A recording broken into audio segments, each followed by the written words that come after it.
Muchos estudios han arrojado cifras sobre que el 90% de las empresas familiares, cuando llegan a su tercera generación, desaparecen. ¿Ustedes han pensado en esto? ¿Habías oído hablar de esto?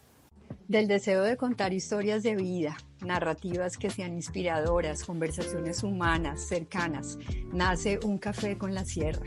Bienvenidos. Hola a todos, soy Ana María Sierra. Bienvenidos a la primera emisión de Un Café con la Sierra. Este espacio fue creado para tener conversaciones humanas, cercanas. Mantener una empresa de familia no es fácil. Hoy tengo una invitada que junto con su familia, de generación en generación, han construido un grupo empresarial. Dentro de este grupo está la Universidad de Ibagué, que ha cambiado la vida de cientos de personas, dando esperanza, oportunidades, educación y transformación al territorio. Bienvenida, Gladys. Gracias, Ana María. Yo feliz de estar aquí con la Sierra. Muchas gracias. Gracias por invitarme. Con mucho cariño. Hoy te tengo un café que es cultivado en el Tolima. Se llama Arbor Café. Espero que lo disfrutes. Bueno, vamos a ver. Muy rico, delicioso. Espero haya quedado bien hecho también. Sí. Para ponernos un poquito en contexto, cuéntame quién es Gladys Meñaca. Yo soy la hermana mayor de esta tribu. Sí. Pues nací después de varios años de matrimonio, entonces fui una hija muy deseada, muy consentida. En la cabeza. Después vinieron mis hermanas menores y cuando yo tenía 10 años, nació Marcela. Entre Marcela y yo hay 10 años. Sí. Y yo creo que esa fue la única vez que yo tuve conciencia de que mi papá podría querer tener un hijo hombre. Y a nosotros nos parecía terrible. Ninguna quería, no, porque nos iba a quitar las muñecas, nos iba a pegar, nos iba a molestar. Sí. Pero yo sí pensaba que mi papá quería un hijo hombre. Entonces cuando nació Marcela, él estaba feliz. Eso fue que yo me lo inventé, que él lo quería hombre, yo no sé. Sí. Pero a mí espontáneamente me surgió decirle, papi, tranquilo, que a ti nunca te va a hacer falta no haber tenido un hijo hombre. Yo me encargo. Y eso nadie me lo cobró, ni me lo apuntó, ni nada, pero yo creo que desde ese momento, cuando yo tenía 10 años, asumí esa responsabilidad, que yo misma me la puse. Sí. ¿Sí? Y eso pues me llevó a estudiar mucho. A preparar, a exigirme mucho, yo estuve, 15 años cerquita de él aprendiendo. Después me separé y me fui a vivir a Bogotá. Y yo pienso que estuvo muy bueno haber hecho una experiencia por fuera de las empresas de la familia, porque yo trabajé 20 años en el sector financiero. Harto tiempo. Y empecé en un cargo mediano, llegué a ser presidente de una de las empresas importantes y eso me sirvió mucho. Me imagino. Porque primero vi las empresas desde afuera, porque cuando uno está metido adentro uno como que se mete en el mismo rol, pero cuando uno está afuera y está oyendo información distinta y tienes clientes distintos y tienes que cumplir con obligaciones que de pronto no tendrías si estás en la empresa familiar. Yo creo que eso me sirvió muchísimo para entender los negocios y para formarme yo como líder de la empresa. Sí, claro que sí. Mientras pasaba todo eso, mi papá emprendió con unos amigos la fundación de la Universidad de Ibagué y yo estuve acompañándolo en todo. Y después de fundar la Universidad de Ibagué, con unos amigos ya de la generación mía, están tu papá y tu mamá, fundamos el Colegio San Bonifacio. Sí. Que fue como aprovechar la experiencia que habíamos tenido en la universidad, pero pues ya relacionada con un colegio. Son dos instituciones bien distintas, porque la Universidad de Ibagué vino a llenar el espacio de muchos jóvenes que habían terminado su bachillerato y no podían irse de Ibagué a estudiar. Los que tenían cómo irse ya estaban por fuera, estaban en Bogotá, en Medellín, en Cali, pero en la universidad llenó el espacio en gente de menores recursos que no tenían cómo irse. Entonces conseguir la plata para la universidad fue difícil, pero no tan difícil como en el colegio, porque las empresas querían tener en Ibagué personas que fueran a trabajar con ellos y que no tener que traer de Medellín y no tener que traer de fuera esos ejecutivos, sino que estuvieran formados aquí. Y era una necesidad muy sentida, y entonces los recursos se consiguieron un poquito más fácil. En el colegio fue más difícil porque era un colegio que, si bien iba a llenar una necesidad sentida por todos los papás, de que colegio bilingüe, el colegio bilingüe, con unas instalaciones campestres, con grupos pequeños, con salones pequeños, eso pues no se vendía tan fácil. Claro. Sí, pero bueno, lo logramos. El colegio ya va a cumplir 40 años ahora en agosto. ¿Y ocupa un puesto? El puesto número 8 a nivel nacional. Imagínate, sí. Eso. Entonces, pues fue más difícil la consecución de los recursos, tanto que nos tocó endeudarnos en la universidad. La universidad no tuvo que endeudarse. El colegio se tuvo que endeudar para poder construir las primeras aulas. El crédito nos lo dio Gran Ahorrar, que ahí estaba trabajando Luz Ángela de Álvarez, ella nos ayudó. Y por supuesto en Bogotá le dijeron, mire, una hipoteca de un colegio no sirve para nada, ustedes dejan de pagar, nosotros no podemos embargarle un colegio. De manera que Ángel Fabio me consigue la firma de todos los fundadores, y todos los fundadores firmamos los pagarés a 15 años. Ahí fue, hubo con qué pagarlos, nunca hubo problema, nunca hubo moras, pero es como para mostrarte la diferencia entre una institución y la otra. Si aquí nosotros mismos tuvimos que respaldar esa necesidad de recursos. Sí. Siempre muy metidos en la educación, sí, en filantropía también. Sí, eso es filantropía. Sí. Apoyar la educación. Exactamente.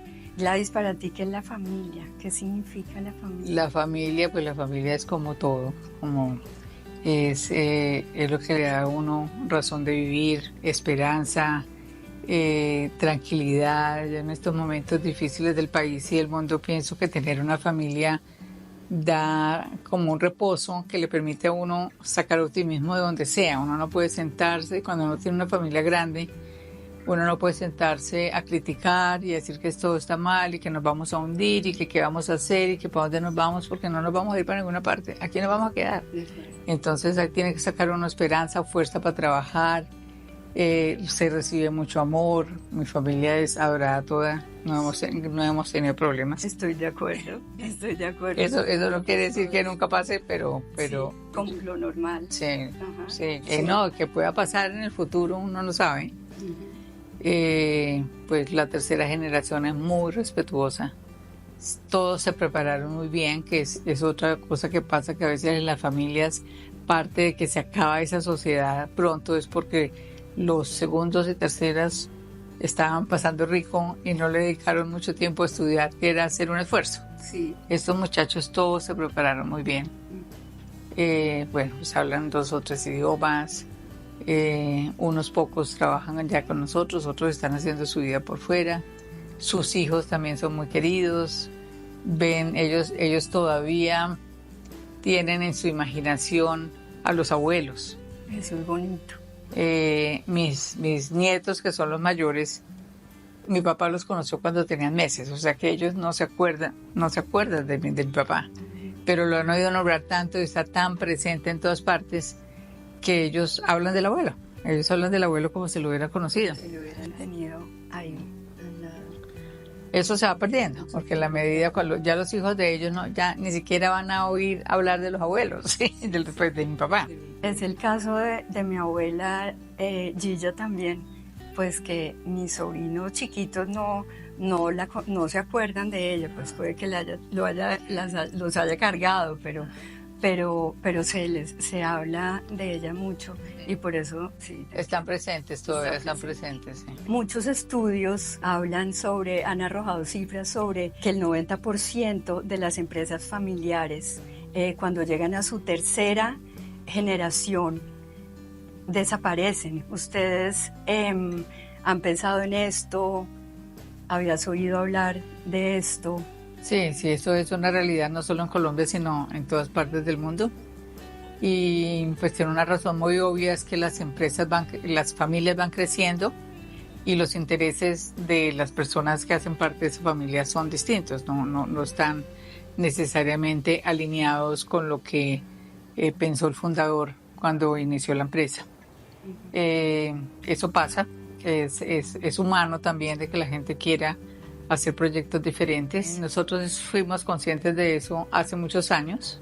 En el año 2020 empezamos inclusive a trabajar en el 98, cuando mi papá todavía estaba bien de salud. Empezamos a trabajar en qué hacer para lograr seguir otros años.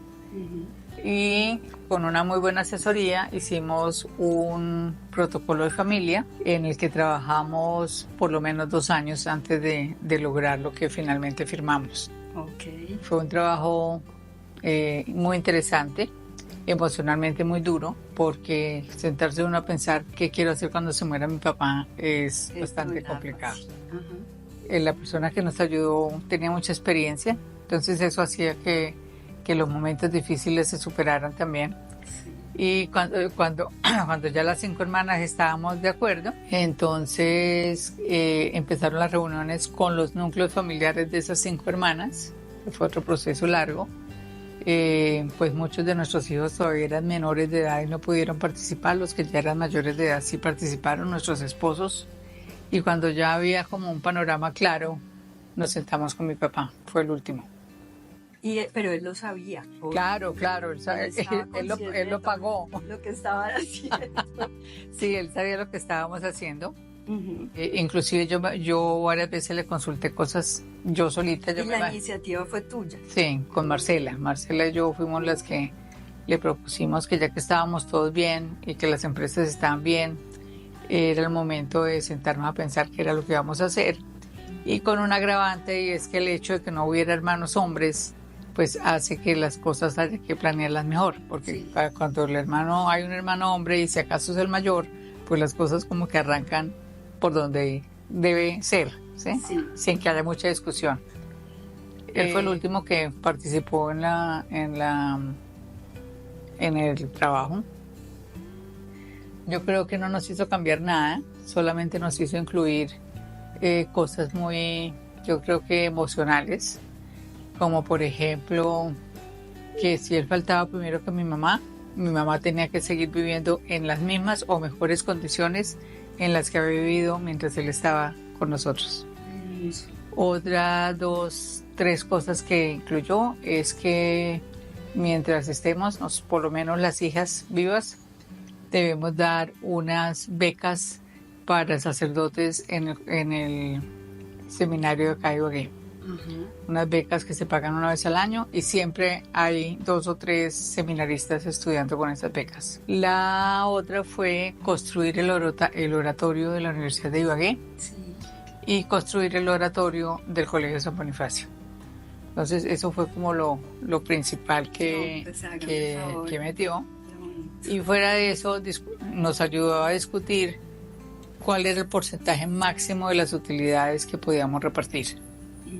Y ya con la ayuda de él llegamos a un porcentaje y gracias a Dios siempre hemos repartido menos. No hemos necesitado superar ese porcentaje. Sí. Porque esa es la manera con que la empresa creció, esa es la manera como él hizo el patrimonio ahorrando las utilidades y eso ha seguido hasta ahora. Es difícil de asegurar que va a seguir siempre así porque depende de cómo está el país, de los resultados de todas las empresas, de las necesidades de los accionistas, hay familias que tienen cosas difíciles que tienen que enfrentar y que valen plata. No nos ha pasado todavía, gracias a Dios. Pero eso fue un trabajo muy importante y en ese protocolo se definió qué haríamos cuando mi papá se muriera. De hecho, en el momento en que él moría, cómo iba a cambiar la vida empresarial. Sí. Entonces, hasta que él estuvo vivo, las empresas eran en comanditas por acciones. Los socios comanditarios eran mi papá y mi mamá y él tomaba todas las decisiones y él respondía por todo lo que pasara en la empresa. Eso pues no puede ser así porque si él faltaba primero, quedaba mi mamá de socia comanditaria y ella pues no podía asumir esas responsabilidades. Entonces lo que acordamos fue que cuando él faltara, todas las empresas se volverían sociedades anónimas.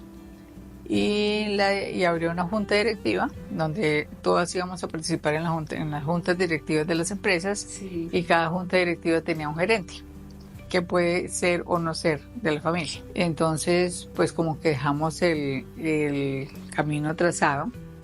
También decidimos en ese documento qué haríamos si alguna de las hermanas quería vender. Efectivamente pasó, porque Alba Lucía se fue a vivir a Panamá y quiso llevarse su platica para... Sí, es respetable, sí. Entonces, pues ya no hubo discusión, ya todo estaba previsto, quién iba a hacer la valoración, cómo se iba a hacer, cómo se iba a pagar, qué plazo nos tenía que dar, todo. Entonces la negociación con Alba Lucía fue súper fácil.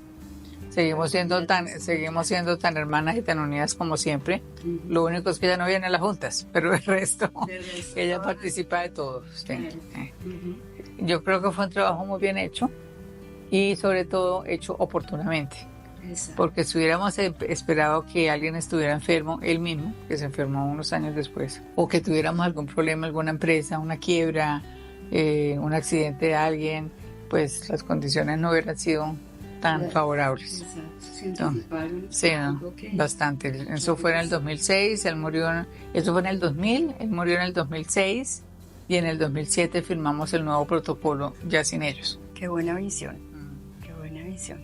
Así es. Todos tenemos recuerdos de la infancia, además con nuestros papás. ¿Qué recuerdos tienes tú con tus papás?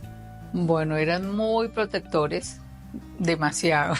Yo creo que ellos en esta época lo hubieran pasado muy mal. Sí. Yo no sé montar en bicicleta, yo no sé montar patines. No, claro. ¿Cómo sería el miedo? Sí, el miedo. La casa era gigante para que no tuviéramos que salir de ninguna parte. Nos hicieron casita las muñecas. Entonces la primera infancia fue muy en la casa, nos dejaban invitar a todas las amigas, allá eran las 11, allá eran las comitivas, y ellos muy muy pendientes de nosotros. Y en esa infancia estuvieron muy presentes las abuelas, que venían por turnos a quedarse con nosotros en Ibagué. Mi papá y mi mamá viajaban mucho, las abuelas se quedaban cuidándonos. Entonces fue una infancia muy muy muy consentida. Ya después cuando me fui a la universidad, tengo el recuerdo de mi papá no estudió carrera, él estudió solo hasta tercero bachillerato. Entonces para él la entrada mía a la universidad fue muy emocionante, tanto que creo que él hizo la carrera conmigo. Él iba a Bogotá y se sentaba y que estás haciendo contabilidad y él me explicaba mi contabilidad. Estoy leyendo Historia Económica de Colombia, él me echaba la historia mejor que el libro.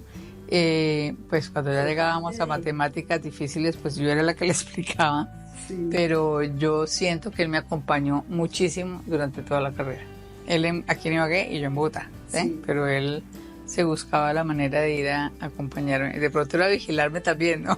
Puede ser, las dos cosas ahí. No era en qué andaba.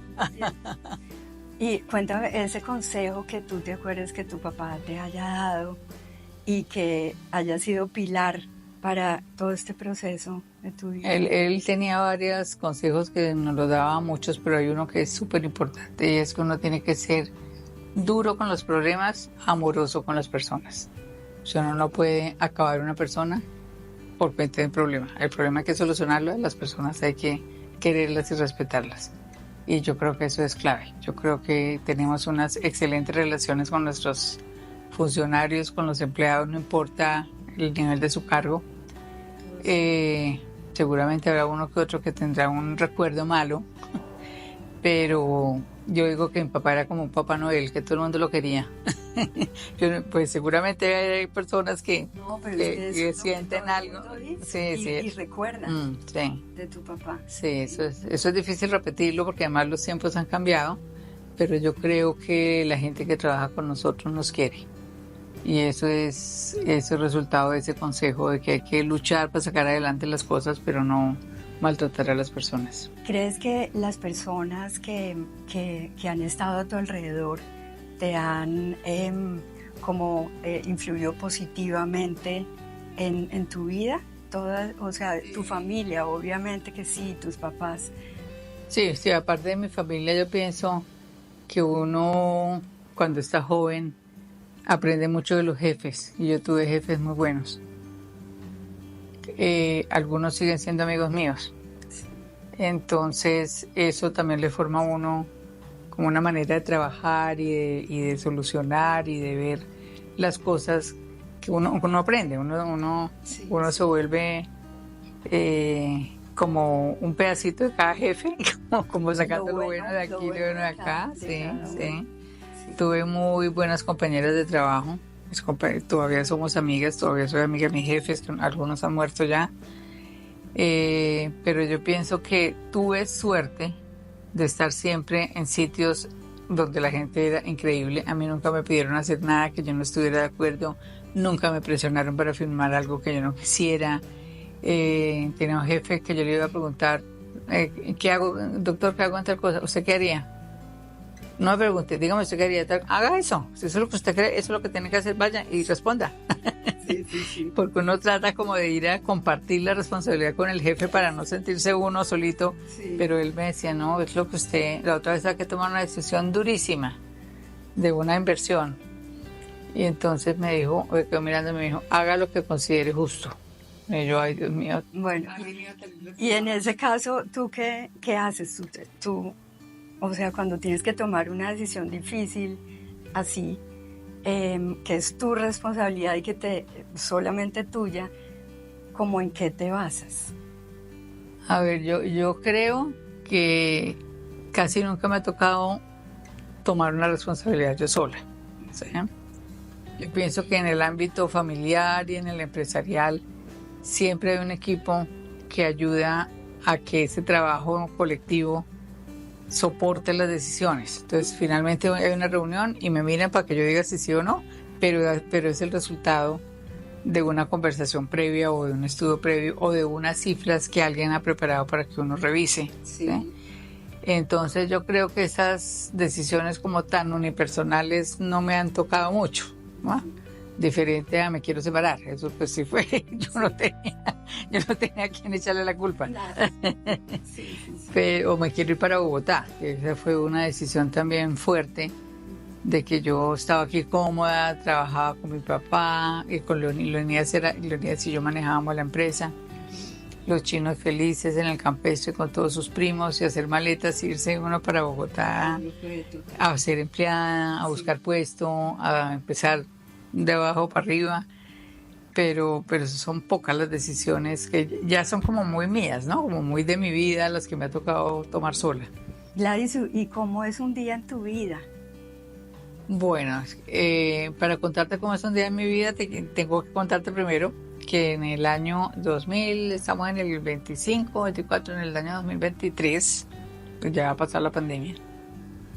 De pronto desde el 22 yo empecé a pensar que yo no quería tener tantas responsabilidades. Que yo ya había trabajado mucho y le había dedicado 10 años a las empresas de la familia. Que era justo. Que ya era justo, entonces lo pensé, lo medité, bueno, todo. Y me lancé y reuní a mis hermanas y les dije, hasta aquí llegó el río, miren a ver ustedes qué van a hacer. Si alguno de ustedes quiere asumir, si alguno de los muchachos quiere asumir, si conseguimos a alguien de afuera, pero yo quiero que en marzo del 23, en las asambleas de marzo, quien me vaya a reemplazar, asista a las asambleas y ya coja la batuta. Entonces, Constanza y María Clara le propusieron a Marcela que fuera ella la que asumiera el...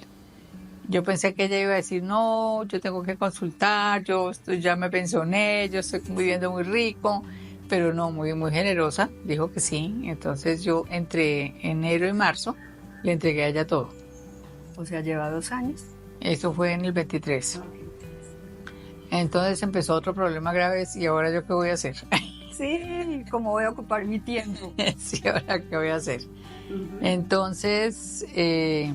pues no tengo que hacer algo que me guste, que me haga feliz y que no me demande tanto tiempo y que tampoco sea una inversión muy grande porque pues ya a esta hora uno no está para hacer las grandes inversiones. Entonces con Guillermo a él se le ocurrió que pensáramos en poner una librería. Entonces yo me monté en la película de la librería, pero me monté en la película de una librería mía. Entonces yo iba a poner una librería de 2x2 con un empleado que vendiera y yo iba a estar leyendo. Y de pronto, como decir, a los 3 meses me fui a Bogotá, pedí citas en las librerías, conocí unas librerías divinas, la gente adorada, me contaron 1000 cosas. Y cuando entre más conocía yo el tema, entonces como que dije, más me convencía de que yo no debería meterme en eso. Porque pues yo estaba dejando una cosa que era cómoda, en el sentido de que yo conocía las empresas, me pagaban bien, me consentían, yo manejaba relativamente mi tiempo, yo no tenía que estar marcando tarjeta. Sí. Y después de la pandemia mis viajes tan frecuentes a Bogotá, a ver las empresas de Bogotá, habían disminuido porque ya estábamos haciendo mucha cosa virtual. Entonces dije, no, esto no va a funcionar.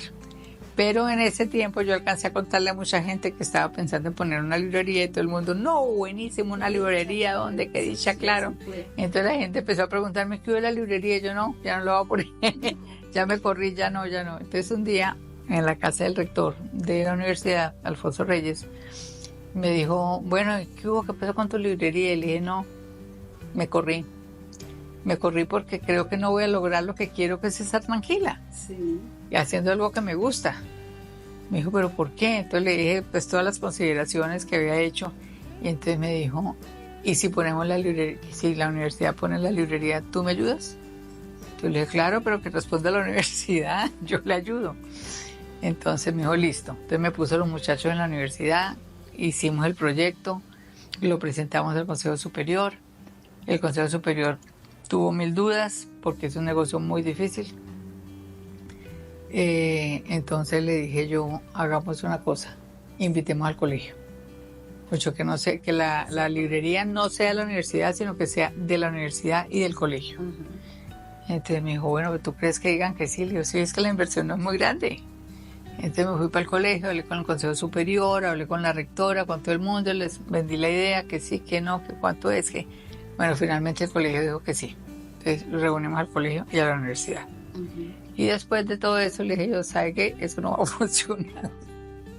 Eso no va a funcionar. Después de semejante. Eso no va a funcionar porque la gente de la universidad, los muchachos de la universidad, la gente relacionada con la universidad, no va a ir a comprar un libro de 90,000 pesos, ni un libro de literatura de 80,000 ni 90,000 pesos, porque ellos están dedicados a su estudio y le están leyendo todo virtual, pues sí, por internet. Físico, no. Eso ahí no hay clientes. Uh-huh. Y en el colegio, pues de pronto sí conseguimos unas ventas, pero los papás no son muy lectores. Uh-huh. Entonces, ¿qué hacemos? Le digo, entonces vendamos acciones. Entonces hicimos una reunión con 30 personas de distintas clases, de distintos entornos. Sí. Entonces había un abogado, un médico, un pensionado, uno de la Universidad de Tolima, uno del conservatorio, 30 personas absolutamente distintas. Alfonso les presentó el proyecto, todos quedaron emocionados. ¿Y qué hay que hacer? Comprar acciones a 500,000 pesos. ¿Y qué? ¿Se puede comprar una acción? Sí. Una acción mínimo, máximo 40 acciones. Máximo puedan comprar 20 millones. Y de ahí nació Pérgamo. Y así se hizo. Entonces, Pérgamo es 30% de la universidad, uh-huh, 30% del colegio y 40% de 180 accionistas que llevamos en 220. Uh-huh. Entonces, pero el negocio ha sido es lo más difícil que he hecho en mi vida, ha sido esa librería. Y es muy difícil. Ahora estás ahora entonces mi día es ese. Porque no es... No, me toca hacer de todo. Me toca hacer de todo porque el negocio es muy difícil, los márgenes son muy chiquitos, entonces no hay como tener un gran staff que mueva todo lo que la Junta decida. Sí. Yo estoy en la Junta, yo creo que voy todos los días. Entonces ese es mi día. Yo me levanto, hago ejercicio, sí, almuerzo y me voy para la librería. Y allá leo, invito a las amigas, tomamos café, hablo con el gerente, miramos los pedidos, les ayudo a organizar los estantes. Estás viviendo la vida que soñabas. Sí, pero con más responsabilidad de la que yo quería. Sí. Pensabas involucrar.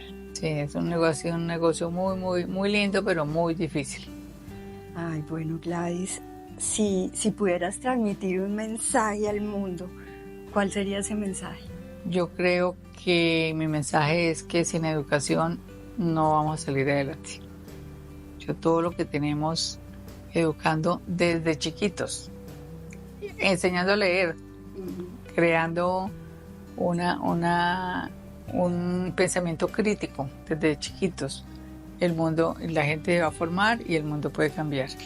Pero si no le dedicamos esfuerzo, recursos, ganas a educar a todo el mundo, no lo vamos a lograr. Completamente de acuerdo. Gracias nuevamente, Gladys. Gracias por atender mi invitación. No, yo feliz. Por compartir un poco de tu vida aquí con nosotros. Espero que te haya gustado ese café Arbor, para que lo consigas. Y a ustedes gracias por estar aquí. Nos vemos en la próxima emisión en Un Café con la Sierra. Gracias.